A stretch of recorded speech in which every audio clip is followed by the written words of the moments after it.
Welcome friends, तो स्वागत है आपका अपने चैनल इलेक्ट्रिक स्टडी पे। सो गाइस, आज अपन देखने वाले हैं टाइप्स ऑफ सेट्स, है ना। ये वो वाला टाइप नहीं जो अपन ने दो टाइप देखा था, है ना, रोस्टर और समुच्चय निर्माण वाला, वो नहीं, ये अलग टाइप है, ठीक है ना। आगे का टाइप कौन कौन सा ये है ना, समुच्चय प्रकार, ठीक है। अब इसमें पहला देख रहे हैं अपन क्या, रिक्त समुच्चय, है ना। मतलब आगे यही है कि बताना है कौन सा समुच्चय है कौन सा नहीं है ना, छांटवाएगा कि ये समुच्चय छाटिए वो समुच्चय छाटिए।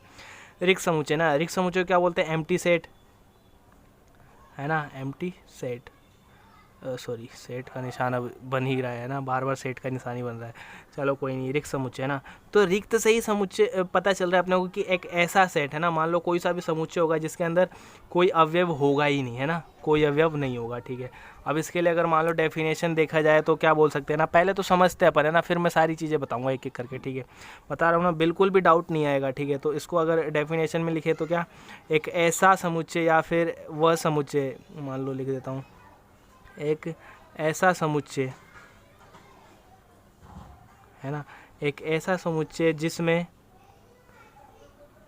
कोई भी अवयव ना हो, कोई भी अवयव ना हो, ठीक है।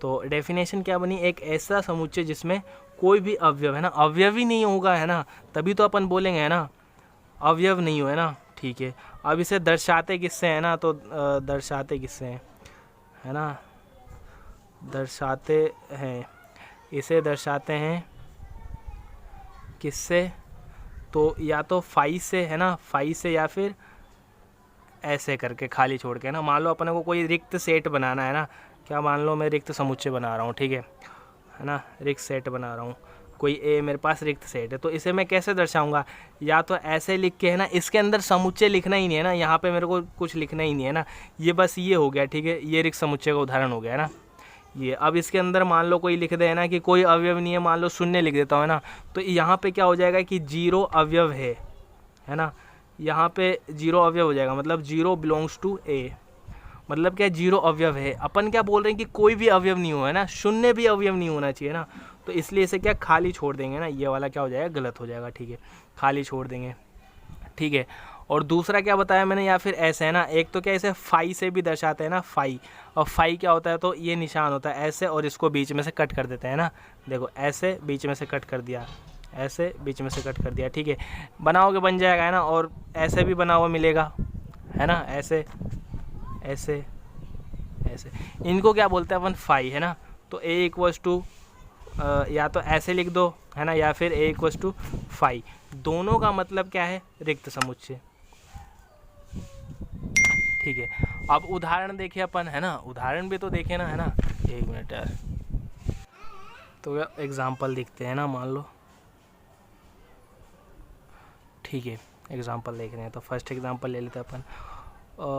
पहले तो यार अपने को पता करना होगा, है ना, रिक्त वगैरह के लिए ना, तो अपने जो एग्जाम्पल दे रखा है उनमें से ले तो, है ना। तो पहला तो क्या दे रखा है कि कक्षा 10 तथा कक्षा 11 में, है ना, एक साथ, है ना, एक साथ का मतलब क्या है, एक ही बार में, है ना, मतलब एक ही विद्यार्थी क्या हो, कक्षा 10 और एक साथ क्या है, दोनों कक्षाओं में अध्ययन कर रहा है ना, कक्षा 10 तथा कक्षा 11 में एक साथ अध्ययनरत हो या फिर अध्ययन कर रहा हो। अब ये तो बहुत गलत हो जाएगा ना, है ना, ऐसा तो विद्यार्थी हो ही नहीं सकता ना जो 10th और 11th दोनों एक साथ पढ़ रहा हो, है ना। तो इसका क्या हो जाएगा, या तो ये हो जाएगा या फाई, है ना। इसको ही कैसे लिखते हैं, और ऐसे, ठीक है, जैसे लिखना हो आपकी इच्छा वैसे लिख सकते हैं ना।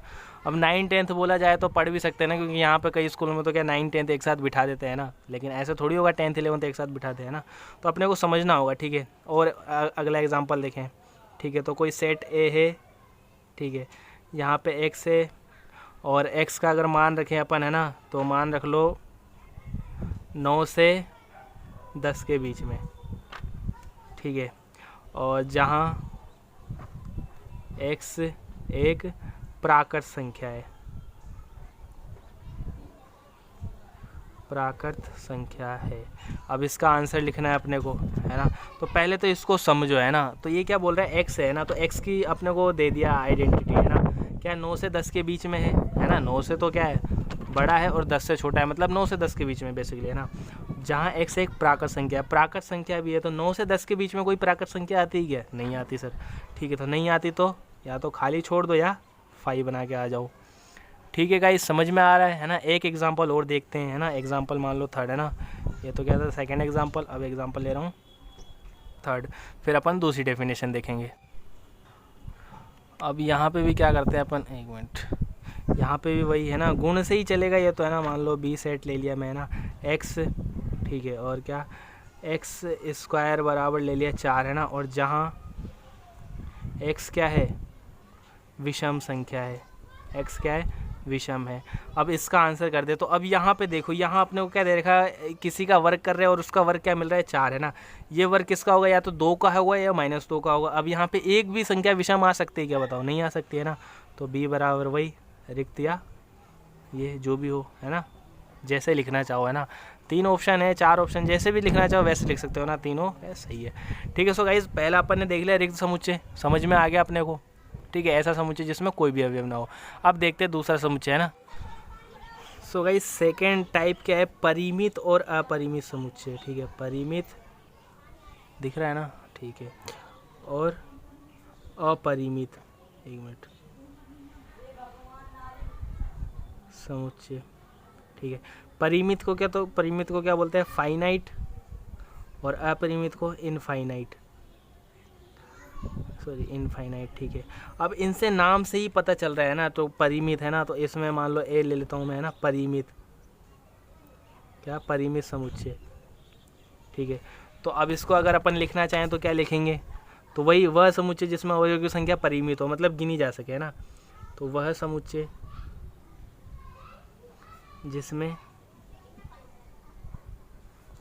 अवयवों की संख्या, है ना,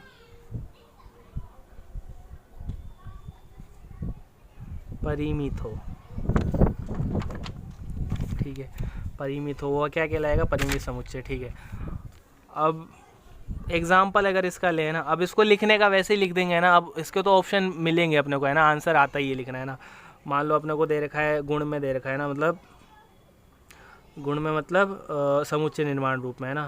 तो क्या दे रखा है, ए सेट दे रखा है, ठीक है, एक्स, और एक्स एक प्राकृत संख्या है तथा, नहीं यहीं पे ले लो, एक्स एक 100 से कम, है ना, 100 से कम प्राकृत संख्या है। ठीक है ना। तो अब इसका अगर आंसर बनाएं तो क्या हो जाएगा, एक, है ना, प्राकृत संख्या 1 से शुरू होती है, 2 3 4 5 ऐसे करके 100 से कम, है ना। तो 100 से कम प्राकृत संख्या कौन सी आएगी, 99। ठीक है, अब ऐसे ही दूसरा एग्जाम्पल, है ना, इसी में बोला जाए ना, इसी में क्या बोलते हैं कि x, है ना, यहीं पे मान लो, है ना, x एक प्राकृत 2 अंक, है ना, 100 से कम, है ना, 100 से कम 2 अंकों की प्राकृत संख्या, है ना। 100 से कम 2 अंकों की प्राकृत संख्या, तो बताओ इसमें क्या होगा, तो इसको ले लेते हैं b। 2 अंकों की प्राकृत संख्या है, मतलब 10 से शुरू होगी, 11 12 ऐसे करके लास्ट कहाँ तक जाएगी, 99 तक। ठीक है, अब 100 से कम, अगर 100 से कम भी नहीं बोले तो 2 अंकों की यहीं तक होगी, है ना। समझ में आ रहा है ना। परिमित का मतलब यही है कि अपने को परिमित दिख रहा है ना। अब दूसरा देखें, है ना, मतलब यही है ना, बाद में बेसिक सा अंतर दिखेगा अपने को। ठीक है, दूसरा क्या है, अपरिमित समुच्चय, अपरिमित सेट, है ना। तो अगर इसको लिखे तो क्या होगा, हाँ बिल्कुल, है ना, वह समुच्चय। तो क्या, वह समुच्चय जिसमें अवयवों की संख्या निश्चित नहीं हो, है ना, अवयवों की संख्या क्या निश्चित नहीं हो। ठीक है, निश्चित नहीं हो मतलब अपने को पता तो है इतने अवयव आएंगे, लेकिन पता नहीं होगा कितने अवयव आएंगे, मतलब अजीब सा हो गया ना यार थोड़ा। चलो कोई नहीं, देखते हैं ना। तो अब मान लो इसके लिए मैं आपको उदाहरण दे रहा हूँ, कोई सेट ए है, ठीक है, एक्स, है ना। अब एक्स की क्वालिटी क्या है, एक्स एक सम पूर्णांक है मान लो, ठीक है, सम प्राकृत संख्या ले लो, है ना, सम प्राकृत संख्या है। ठीक है, अब अगर इसका आंसर बनाएं अपन, ठीक है, अब इसका क्या सॉल्यूशन करें, है ना, इसका सॉल्यूशन करें तो क्या होगा, तो बताओ प्राकृत संख्या है ना और सम, है ना, तो सम प्राकृत संख्या कहाँ से शुरू होगी, 2 से, 2 4 6 8, 10, 12, चलते जाओ सर, चलते जाओ चलते जाओ चलते जाओ, कहाँ तक जाएंगे? अनंत तक, है ना। अनंत भी अपने को पता नहीं है कितना होता है ना। अनंत क्या है? बस एक सिंबल है। अनंत क्या है? ये क्या है? एक सिंबल है ना। अपने को पता नहीं है वास्तव में कि अनंत होता क्या है ना। अगर पता होता तो अनंत होता ही नहीं ना। अनंत अपन उस स्थिति को बोल रहे हैं जहाँ अपने को पता ही नहीं, मतलब बिल्कुल लास्ट ना। अगर वो भी पता चल जाए तो अनंत थोड़ा और आगे खिसक जाएगा, समझ रहे हो ना। तो अब इसमें अपने को पता नहीं है कितने अवयव आएंगे, है ना, कितने अवयव आएंगे। तो ये क्या हो गया? अपरिमित, है ना। ऐसे ही प्राकृत संख्याओं का समुच्चय, जो भी बोल रहा है ना, समझ में आ रहा है ना। बस ऐसे ही क्या, मान लो ये प्राकृत हो गया, ठीक है। ऐसे ही ले लो पूर्णांक समुच्चयों को मतलब भी मान लो ऐसे ही आएगा सेट, है ना। उसमें अवयवों की संख्या फिक्स नहीं होगी ना, मतलब अपने को पता ही नहीं होंगे अवयवों की संख्या इतनी सारी होगी ना। फिक्स का मतलब ऐसे नहीं 4 है या 5 है ना, ऐसे नहीं, मतलब बहुत सारी होगी, ठीक है। तो बी, है ना, मान लो बी कोई सेट ले रहा हूँ एक्स, है ना, और एक्स एक पूर्णांक है, एक्स एक पूर्णांक है। अब बता दो इसमें कितने अवयव आएंगे तो मान जाऊंगा, है ना। तो नहीं बता सकते यार, आराम से, है ना, आराम से। चलो ठीक है। तो अब यहाँ पे क्या है, माइनस में भी बहुत सारी आएंगे ना। फिर मान लो माइनस पूर्णांक है तो -4, -3, -2, -1, 0, 1, 2, 3, फिर ऐसे करके इधर भी बहुत दूर तक जाएगा, है ना। तो अपने को पता नहीं है, तो ये भी क्या है, एक तरीके का अपरिमित समुच्चय, ठीक है। ठीक है, इस परिमित और अपरिमित समझ में आ गया होगा, नाम से ही पता चल रहा है, जिसमें अवयव की संख्या क्या परिमित हो। परिमित मतलब फिक्स हो, एक तरीके से फिक्स हो, है ना। अपरिमित, है ना, मतलब परिमित मतलब फाइनाइट, और अपरिमित मतलब इनफाइनाइट, निश्चित नहीं हो, फिक्स नहीं हो, ठीक है। अब देखते हैं लास्ट। सो गाइज अब देखते हैं अपन थर्ड, है ना। थर्ड क्या है? समान समुच्चय। क्या है? समान समुच्चय, है ना। इक्वल सेट, इक्वल सेट्स, है ना, जो भी बोल लो, ठीक है। समान समुच्चय अपन कहेंगे किसे, है ना। तो अपने पास कोई भी दो समुच्चय होंगे, है ना, तुलना करके ही समान अपन कब बताएंगे, जब तुलना हो किसी दो चीज़ की, है ना। मान लो आपके पास दो वस्तु रखी है और बोला जाए कि दोनों समान, मान लो एक वस्तु रखी है और आपको बोले जाए कि दो वस्तु समान है, तो ऐसे तो कैसे पता चलेगा, है ना। तो दो वस्तु होगी तभी तो अपन तुलना करके बताएंगे समान है या नहीं, है ना। तो बस यही है, किन्हीं भी दो समुच्चय, है ना, किन्हीं भी दो या दो से अधिक मान लो, है ना, किन्हीं भी, तो नॉर्मली दो लेते हैं ना, दो समुच्चय, एक मिनट, किन्हीं भी दो समुच्चय जिनमें अवयवों की संख्या समान हो, नहीं तथ्यतः समान अवयव हों, इनमें तथ्यतः समान अवयव हों। इनका मतलब क्या होता है अभी बताऊंगा, है ना। अवयव हो, ठीक है, तथ्यतः समान अवयव हो, है ना। ये नहीं कि दोनों में समान अवयव हो, है ना, यानी अवयवों की संख्या समान हो।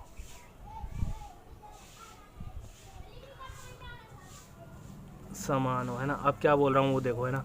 तो किन्हीं भी दो अवयव, है ना, मतलब दो समुच्चय, मान लो दो समुच्चय दे रखा है ए और बी, है ना, इसमें कुछ अवयव हैं और इसमें कुछ अवयव, है ना, जिनमें तथ्यतः समान हो। तथ्यतः का मतलब क्या, दोनों में एक जैसे ही अवयव हो, है ना, एक जैसा अवयव हो, है ना, और अवयव की संख्या समान हो, ये नहीं, है ना। मान लो पहले में 4 अवयव, दूसरे में भी 4 अवयव, लेकिन वो अवयव होने चाहिए एक समान, है ना। मतलब एग्जाम्पल देखो, एक बार एग्जाम्पल समझ में आ जाएगा, है ना। मान लो ए है मेरे पास 1, 2, 3, 4, 5, है ना, मतलब अब इसके अंदर कितने अवयव हैं, 5 अवयव है, ठीक है। बी है अपने पास 3, 4, 5, 6, 7, इसमें कितने अवयव हैं, 5 अवयव है ना, है ना। एक तो ये हो गया, है ना। अब दूसरा एग्जाम्पल, है ना, दो एग्जाम्पल लिख देता हूँ मैं, ना। ये तो एग्जाम्पल कौन सा है, फर्स्ट और दो, है ना, दोनों में अंतर देखेंगे, ठीक है। एक है मेरे पास 3, 4, 5, 2, 1, ठीक है। बी है मेरे पास 5, 4, 3, 2, 1, है ना। यहाँ भी क्या है, अवयव कितने हैं, 5 है। यहाँ भी क्या है, अवयव 5 है। अब दोनों में अंतर क्या है ये देखो, है ना। तो पहले में तो क्या है, 5 अवयव है और दूसरे में 5 अवयव। तथ्यता का मतलब क्या होता है, एक समान, है ना, एक समान, ठीक है। अब सेट में क्या होते हैं, अपन संख्या आगे पीछे लिख सकते हैं ना। तो यहाँ तो 5 है, लेकिन यहाँ पे वो अलग 5 है, यहाँ पे क्या है, दूसरे 5 है ना। तो यहाँ पे समान 5 नहीं है ना, तो ये क्या होंगे, इक्वल सेट नहीं होंगे, ठीक है। अब यहाँ पे 3, 4, 5, 2, 1, है ना। यहाँ पे नॉर्मली ए के अगर देखे जाएँ अभी तो क्या है, 1, 2, 3, 4, 5, यही है। बी के भी देखे जाएँ तो 1, 2, 3, 4, 5, है ना, दोनों में 5-5 अवयव हैं और तथ्यतः समान है, मतलब एक ही जैसे हैं ना, बस क्रम आगे पीछे है, तो ये क्या होगा, सेट होगा। सो गाइस समझ में आया होगा है ना, समान अवयव हैं, है ना। एक एग्जांपल और देखते हैं ना, बस यही है ना, वीडियो बड़ी हो चुकी है वैसे तो पता है मुझे भी, एक एग्जांपल और देख लेते हैं बस, ठीक है। तो दूसरा एग्जांपल देख रहे हैं अपन।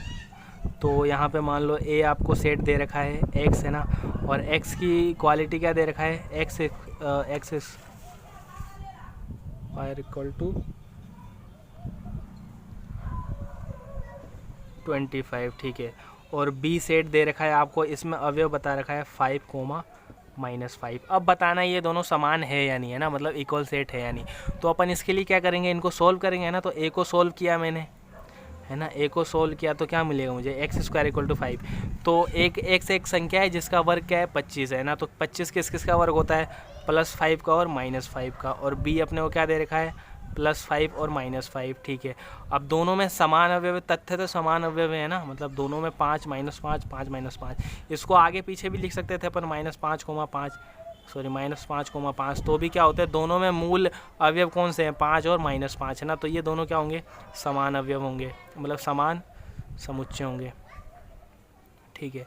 सो गाइस पसंद आई होगी यार ये वीडियो आपको, है ना। अब अगली वीडियो में क्या देखेंगे अपन, एक्सरसाइज 1.2, ठीक है। ये भी बहुत सिंपल है ना।